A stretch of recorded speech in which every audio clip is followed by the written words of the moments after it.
জাহান্নামী আর জান্নাতীদের একটা কনভারসেশন সূরা আল মুদাথ্থিরে আসছে। আপনাকে এটা পড়ে শোনাবো। আপনি দেখবেন আপনি কোনো এটাতে উপকৃত হইতে পারেন কিনা। কেমন আপনার বাচ্চা কাচ্চাকে শোনাবেন। তো সূরা মুদাথ্থিরে আল্লাহ সুবহানাহু ওয়া তাআলা বলতেছে যে আনিল মুজরিমিন, জাহান্নামীদেরকে জান্নাতীরা জিজ্ঞেস করবে, মা সালাকাকুম ফি সাকার, কি অপরাধে তোমাকে সাকার জাহান্নামে নিক্ষিপ্ত করা হয়েছে। সাকার একটা জাহান্নামের নাম। তো জাহান্নামী উত্তর দিবে জান্নাতীকে, আউযু বিল্লাহি মিনাশ শাইতানির রাজিম, ক্বালু, জাহান্নামীরা বলবে, লাম নাকু মিনাল মুসাল্লিন, আমরা নামাজীদের অন্তর্ভুক্ত ছিলাম না। নাম্বার 1। নাম্বার 2, সে বলবে, ওয়ালাম নাকু নুতইমুল মিসকিন, আমরা অভাবীদেরকে অন্ন দান করতাম না, সাদাকা করতো না, সাহায্য করতো না।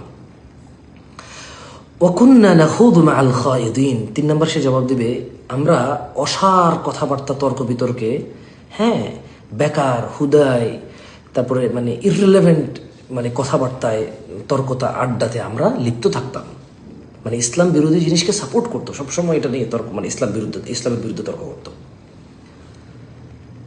ওয়াকুন্না নুকাযযিবু বিয়াউমিদ্দিন, 4 নম্বর জবাব দেবে, আমরা কর্মফল দিবস বা বিচার দিন, হাসরের মাঠকে বা কিয়ামত, আবার আমরা পুনরুত্থিত হব, আমাদের বিচার হবে, জাহান্নাম জান্নাত আছে, এগুলোকে অস্বীকার করতাম। হাত্তা আতানাল ইয়াকিন, আমাদের মৃত্যু আসা পর্যন্ত আমরা অস্বীকার করতাম।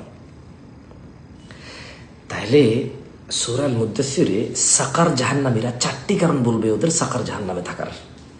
নাম্বার 1, নামাজ না পড়া। নাম্বার 2, অভাবীকে অন্নদান না করা। নাম্বার 3, অযথা কথাবার্তায় লিপ্ত থাকা, অযথা কথা কাজে লিপ্ত থাকা। নাম্বার 4, আখিরাতকে অস্বীকার করা। সো আপনি দেখেন 4টার মধ্যে কোনোটা আপনার মধ্যে আছে কিনা। আল্লাহ তাআলা আমাকে আশ্রয় দান করুন। আল্লাহ সুবহানাহু ওয়া তাআলা ত্রুটি বিচ্ছুতি ক্ষমা করুন আমার এবং আপনাদের, এবং আল্লাহ সুবহানাহু ওয়া তাআলা আমাদের এই ত্রুটি বিচ্ছুতিগুলোকে সংশোধন করার তৌফিক দান করুন। আমিন। জাযাকুমুল্লাহু খায়র ওয়া আহসানা জাযা। আসসালামু আলাইকুম ওয়া রাহমাতুল্লাহি ওয়া বারাকাতুহু।